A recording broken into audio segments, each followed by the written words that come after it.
Hi, this is Lauren, and I just wanted to show you how I have been rolling in the smaller stamp, this smaller 4-inch stamp with that fine detail.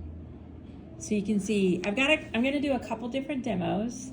So I have a slab, I use B-Mix, and this one I've actually had drying, so it's not as wet as clay can be when it comes straight out of the bag.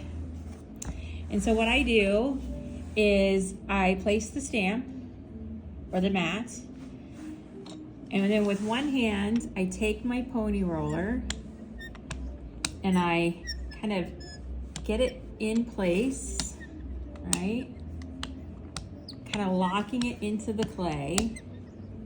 And sometimes I'll switch the side to the larger side of the pony roller so I can get an even roll of pressure. And then, let me see, I'll lift this up, and then you can see as I peel it off, like there it is. And then what I was gonna do is show a different roller. Like I have also this, it's probably like 3/4 of an inch, maybe an inch. It's a dowel.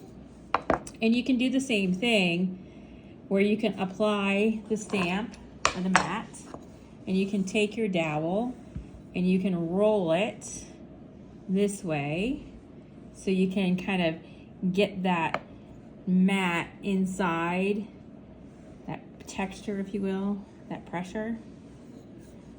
You can kind of do it both ways. And then you can peel that off and you can see that texture is revealed. Now I did move a little bit just because of the roller. I didn't secure it very well, but it does come out that way as well. I also have a slab of clay here. This is still B-Mix. This one's a little wet. So that one I had sitting out to dry for a little bit, probably about 15-20 minutes, just so that I could give you a couple different examples based off of the different wetness of the clay. So this one's a little bit more wet.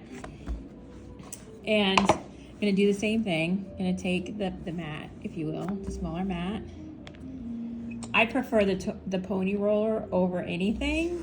And I'm just gonna kind of get it in there so I can get that mat affixed to the clay so it's not moving around.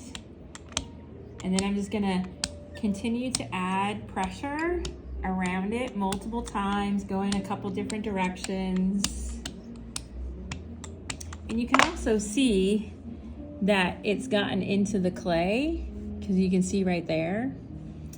So then let's pull this back. There you go. You can see it, the texture right there like that.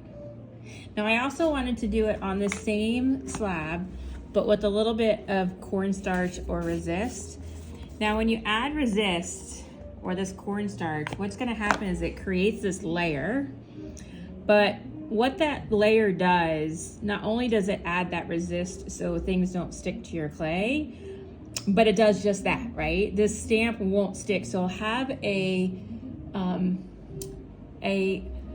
more probability of moving around when you try to get the texture or that pattern into the clay. So if you do add resist, you want to make sure that you really hold on to that mat when you are applying your first pressure so it doesn't move around. And you're going to want to hold it the entire, you see how it just moved?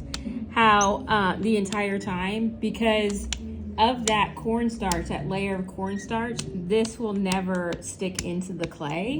So you really need to be careful when you're rolling that in, because that stamp can move on you.